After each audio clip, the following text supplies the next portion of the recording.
नमस्कार दोस्तों, आज हम बात करने जा रहे हैं उस दस्तावेज की जो सिर्फ सरकार की फाइल नहीं होता बल्कि देश के हर नागरिक के सपने, हर परिवार की जेब और हर युवा के भविष्य से जुड़ा होता है। जी हाँ दोस्तों, जैसा कि आप थंबनेल में देख सकते हैं यूनियन बजट 2026। तो हम आज बजट के बारे में बात करेंगे। हम बात करेंगे कि केंद्रीय बजट 2026 क्या है और आखिर इसमें क्या खास है। वो बजट जो तय करेगा आपका टैक्स कितना होगा, आपकी नौकरी के मौके बढ़ेंगे या घटेंगे, किस सेक्टर में आएगा बूम और भारत की अर्थव्यवस्था अगले एक साल में किस दिशा में आगे बढ़ेगी।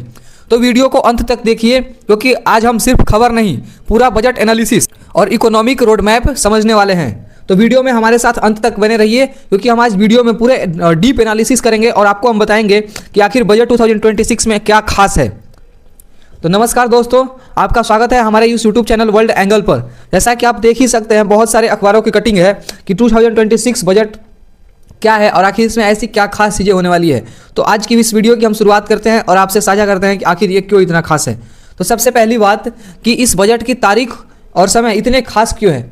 दोस्तों, लोकसभा स्पीकर ओम बिरला ने साफ कर दिया है कि केंद्रीय बजट 2026 रविवार 1 फरवरी को सुबह 11 बजे लोकसभा में पेश किया जाएगा। अब आप सोच सकते हैं इसमें खास क्या है। दरअसल पिछले कई सालों से बजट पेश करने का सही समय रखा गया है, ताकि पूरा देश टीवी से लेकर मोबाइल तक एक ही समय पर सरकार की योजनाओं को सुन सके। संसद भवन का व्हाइट शॉट, बजट सत्र की लाइव स्क्रीन, वित्त मंत्री बजट बीफ केस के साथ ये सारे इमेज दिखाए जाएंगे। रविवार को बजट पेश होना कोई नई बात नहीं है। इससे पहले भी कई बार शनिवार और रविवार को पेश किया गया है बजट। इसका संदेश साफ है, देश की अर्थव्यवस्था के लिए कोई छुट्टी नहीं होती है। जैसा कि आप देख सकते हैं 1 फरवरी को सुबह 11 बजे पेश होगा केंद्रीय बजट। केंद्रीय बजट 2026 को लेकर सभी अटकलों पर विराम लगाया गया है। लोकसभा स्पीकर ओम बिरला ने आधिकारिक रूप से स्पष्ट किया कि केंद्रीय बजट 2026 रविवार 1 फरवरी को सुबह 11 बजे लोकसभा में पेश किया जाएगा। बजट प्रस्तुति का समय वही रहेगा जो बीते कई वर्षों से अपनाया जा रहा है। इससे सरकार की बजट पेश करने की परंपरा की निरंतरता बताती है। अब हम आगे इस वीडियो में बात करेंगे कि ये, जैसा कि आप देख सकते हैं कि बजट गवर्नमेंट द्वारा 88वां बार पेश किया जा रहा है। केंद्रीय बजट 2026 भारत के स्वतंत्र होने के बाद पेश किया जाने वाला 88वां बजट है। हर साल की तरह इस साल भी बजट के माध्यम से सरकार देश की आर्थिक स्थिति, विकास योजनाओं और आगामी वित्त वर्ष की प्राथमिकताओं को संसद और देशवासियों के सामने रखेगी। यह बजट वित्त वर्ष 2026-27 के लिए सरकार को आर्थिक रोड मैप देगा। केंद्रीय बजट 2026 आजादी के बाद पेश किया जाने वाला 88वां बजट है। 1947 से लेकर आज तक देश ने कितने बार उतार चढ़ाव देखे हैं। आजादी के बाद निर्माण काल, हरित क्रांति, 1991 का आर्थिक सुधार, डिजिटल इंडिया और अब ग्लोबल इकोनॉमी में भारत की मजबूत पहचान। हर दौर में बजट ने देश की दशा तय की है। आज का बजट सिर्फ अगले साल का प्लान नहीं है, बल्कि ये भारत के अगले दशक की नींव भी रखता है। अब हम उस चेहरे की बात करने जा रहे हैं जो बजट के दिन देश भर की सुर्खियां में होता है। वित्त मंत्री निर्मला सीतारमण। दोस्तों, उनका यह लगातार 9वां केंद्रीय बजट होगा। ये कोई मामूली बात नहीं है। भारत के इतिहास में बहुत कम नेताओं को इतनी लंबी अवधि तक देश की अर्थव्यवस्था का कमान संभालने को मिला है। अब अगर हम इतिहास देखें तो पूर्व प्रधानमंत्री मोरारजी देसाई 2 अलग अलग कार्यकालों में कुल 10 बजट पेश कर चुके हैं। वित्त मंत्री निर्मला सीतारमण इस बार लगातार 9वां बजट पेश करने जा रही है। इसके साथ ही वह भारत की पहली वित्त मंत्री बन जाएगी जिन्होंने बिना किसी रुकावट के 9 केंद्रीय बजट पेश किए हो। यह उपलब्धि उन्हें देश के सबसे लंबे समय तक पेश किए जाने वाले वित्त मंत्रियों की सूची में शीर्ष के और करीब ले जाएगा। जैसा कि मैंने बताया था कि वित्त मंत्री मोरारजी देसाई ने कुल 10 बार बजट पेश कर दिया है। निर्मला सीतारमण अब उस रिकॉर्ड के बेहद करीब पहुंच चुकी है।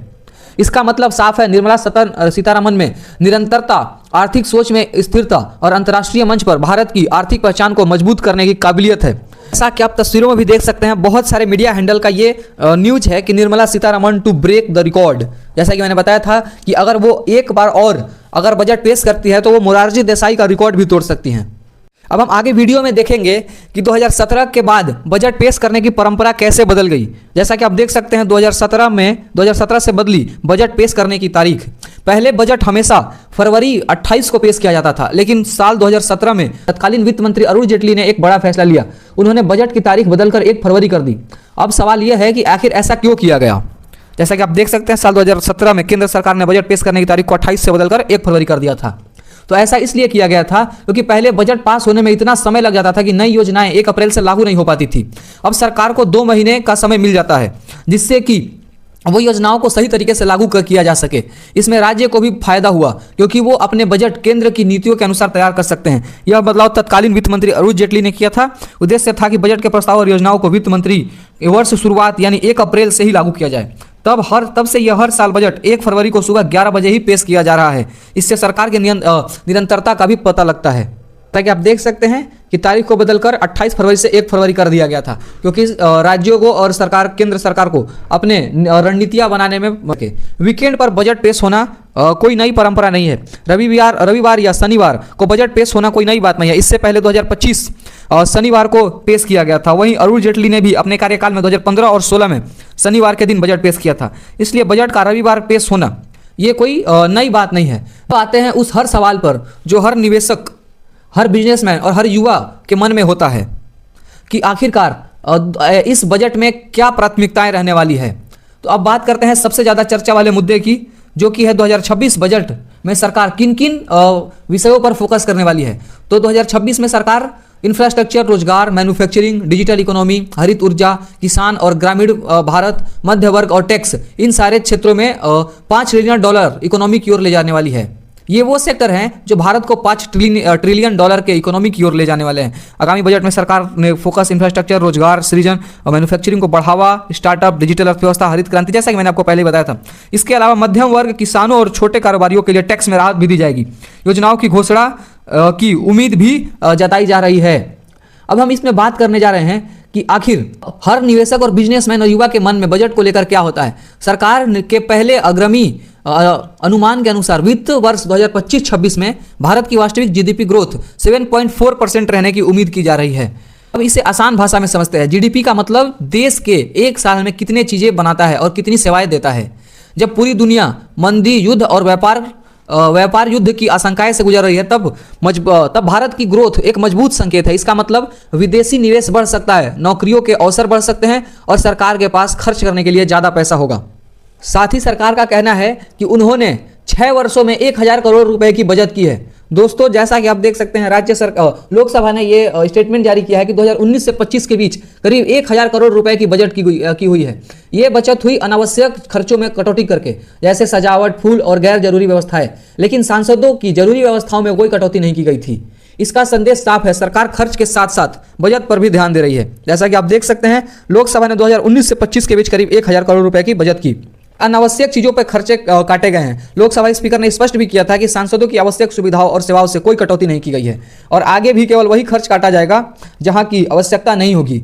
इससे साफ है कि खर्च के साथ साथ बचत पर भी ध्यान दिया जा रहा है। अब आगे हम चर्चा करने वाले हैं कि आखिर ये बजट क्या है और ये बजट क्यों है। तो अब हम समझते हैं कि आखिर बजट है क्या। बजट सरकार का वार्षिक हिसाब किताब होता है। इसमें 2 चीज़ें होती है, सरकार कितनी कमाई करेगी और कितना खर्च करेगी। कमाई आती है टैक्स के थ्रू, कस्टम ड्यूटी से और सरकारी कंपनियों से। खर्च होता है शिक्षा के तरफ, स्वास्थ्य, रक्षा, किसान, गरीब कल्याण, इंफ्रास्ट्रक्चर और अन्य हिस्सों में। भारतीय संविधान के अनुच्छेद 112 के तहत इसे कहा जाता है वित्तीय वर्ष विवरण। तो जैसा कि आप देख सकते हैं कि वार्षिक वित्तीय विवरण होता है, जिसमें यह बताया जाता है कि सरकार एक साल में कितना राजस्व जुटाएगी और उन्हें किन किन क्षेत्रों में खर्चा करेगी। बजट देश की आर्थिक नीतियों, विकास योजनाओं और सामाजिक कल्याण कार्यक्रमों का आधार होता है। इसके जरिए आर्थिक विकास को गति दी जाती है और वित्तीय स्थिरता बनाए रखने का प्रयास किया जाता है। सबसे जरूरी सवाल, इस बजट का असर आप पर क्या पड़ेगा।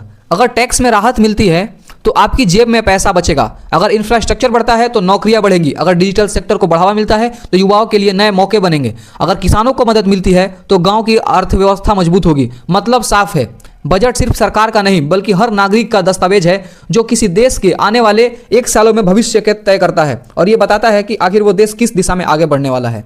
अंत में दोस्तों, हम निष्कर्ष पर बात करेंगे कि आखिर इसका निष्कर्ष क्या निकला। तो जैसे मैंने आपको बताया था, केंद्रीय बजट 2026 सिर्फ एक भाषण नहीं, देश के भविष्य का स्क्रिप्ट है। यह तय करेगा कि भारत कैसे बनेगा एक मजबूत वैश्विक शक्ति और कैसे आम नागरिक को मिलेगा विकास का असली फायदा। अगर ऐसा कि आप देख सकते हैं, केंद्रीय बजट 2026 न केवल सरकार की आर्थिक प्राथमिकताओं को दर्शाएगा बल्कि यह भी तय करेगा कि आने वाले वित्त वर्ष में भारत की अर्थव्यवस्था किस दिशा में आगे बढ़ेगी। बदलते वैश्विक हालात, घरेलू जरूरतों और विकास लक्ष्यों के बीच यह बजट देश के लिए बेहद अहम साबित होने वाला है। अगर आपको ये वीडियो पसंद आया हो तो वीडियो लाइक करें, चैनल को सब्सक्राइब करें और ऐसे ही गहराई से एनालिसिस वीडियो देखने के लिए चैनल को सब्सक्राइब जरूर करें। मैं आपसे फिर मिलूंगा और एक और बड़े राष्ट्रीय मुद्दे के साथ। जय हिंद।